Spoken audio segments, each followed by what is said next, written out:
এই ইস্তেগফারটা কেউ যদি রাতে পড়ে, ওই রাতে মৃত্যু হলে সে জান্নাতি। এই ইস্তেগফারটা যদি কেউ দিনে পড়ে, ওই দিনে মৃত্যু হলে সে জান্নাতি।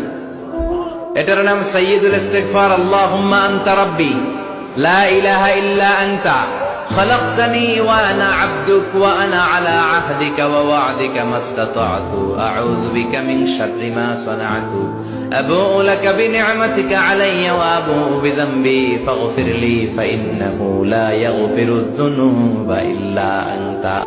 এই ইস্তেগফারটা কেউ যদি রাতে পড়ে, ওই রাতে মৃত্যু হলে সে জান্নাতি। এই ইস্তেগফারটা যদি কেউ দিনে পড়ে, ওই দিনে মৃত্যু হলে সে জান্নাতি। এটার নাম সাইয়্যিদুল ইস্তেগফার। আল্লাহুম্মা আনতা রাব্বি লা ইলাহা ইল্লা আনতা خلقتني وانا عبدك وانا على عهدك ووعدك ما استطعت اعوذ بك من شر ما صنعت ابوء لك بنعمتك علي وابوء بذنبي فاغفر لي فانه لا يغفر الذنوب الا انت।